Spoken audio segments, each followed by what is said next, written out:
A very good morning to one and all. Welcome to this second part of the lecture on the poem Kubla Khan.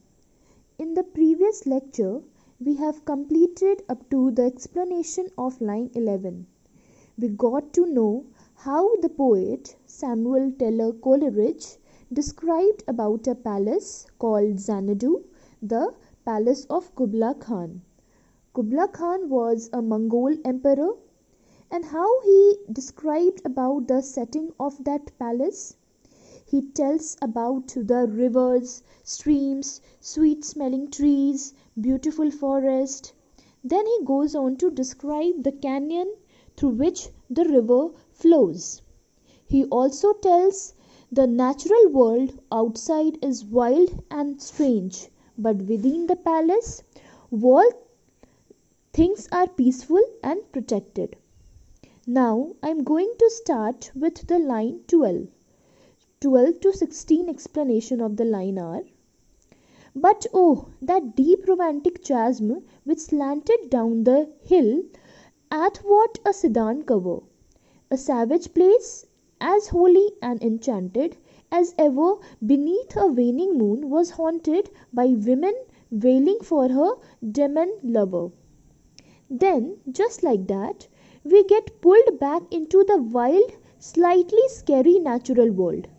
The speaker takes us back to the river Elf, which is beginning to seem almost like a character in this poem. Xanadu is located in the valley surrounded by the hills. The river cascades down the side of one of those hills, cutting a deep chasm or canyon through it. Chasm is here the canyon. The speaker seems to be pulled towards this river like a magnet. He could have imagined himself sitting in those gardens, having someone feed him grapes. But it's the romantic chasm or canyon that appeals to him and gives the poem its life. Can you feel how excited the speaker is when he talks about the river? One way Coleridge tips us off to his excitement with all of those explanation points. There are all over the place in the first few lines of the section. Just as to example, a sedan cover in line 13, a savage place in line 14. The exclamation points really makes these images popped out at you, don't they? And how about that woman, the demon lover, and that the waning moon? The speaker is actually using them to let us know just how romantic and spooky the chasm really is. Our speaker wants us to imagine a woman, maybe even the ghost of a woman, since she haunts this place. Maybe she has cursed or has had a spell cast on her, and she has fallen in love with an evil spirit.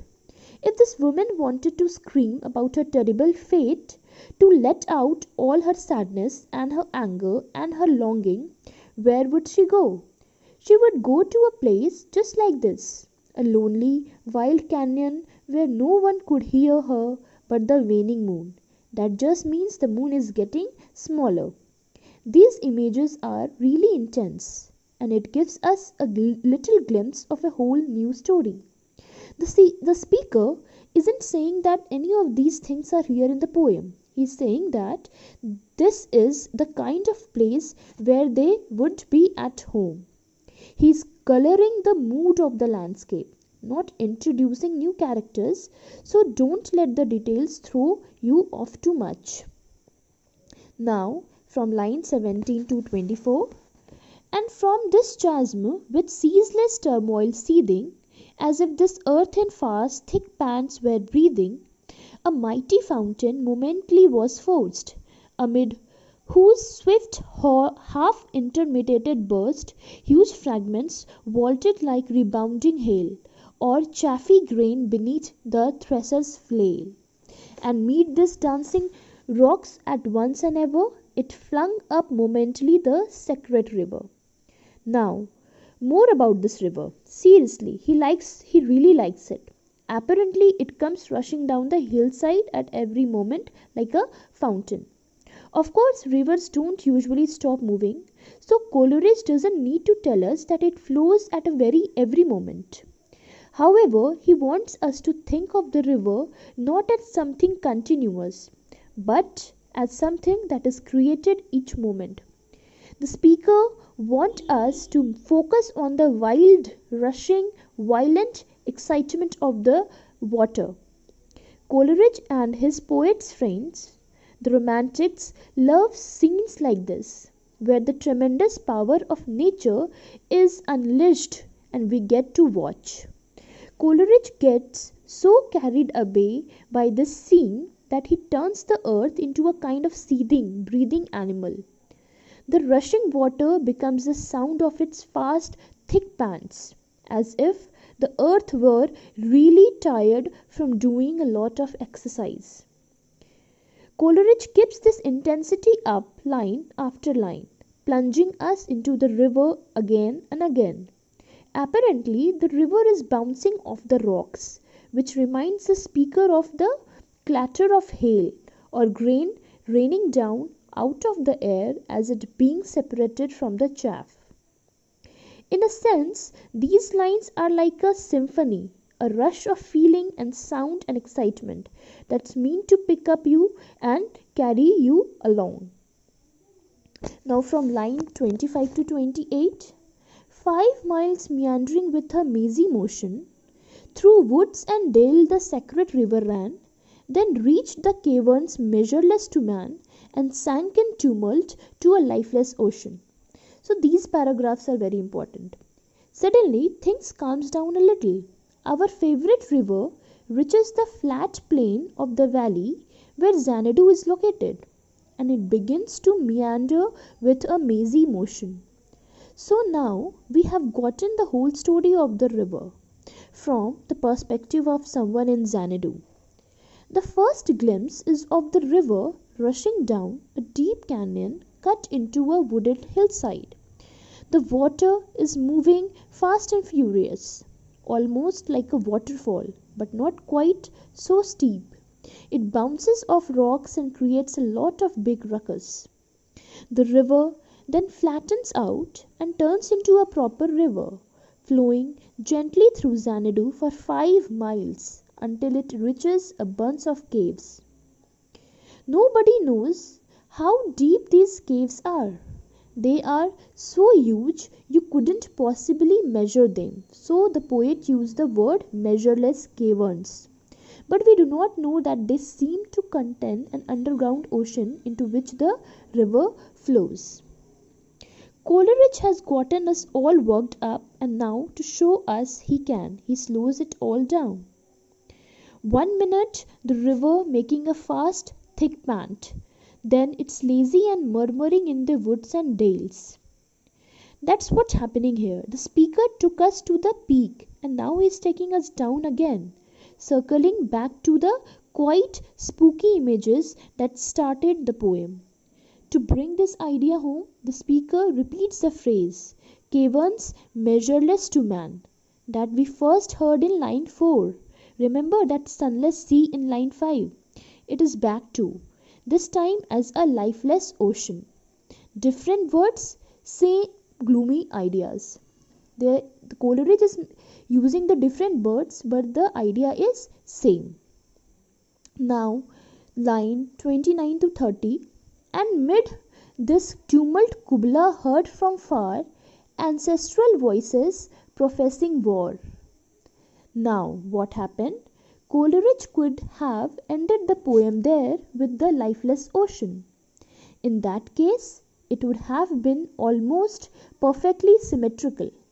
But what fun would that be? This is supposed to be an intense vision after all. Plus, what about Kubla, our title character? It almost seems like Coleridge has forgotten him. Well, now he is back in the last 2 lines of this section.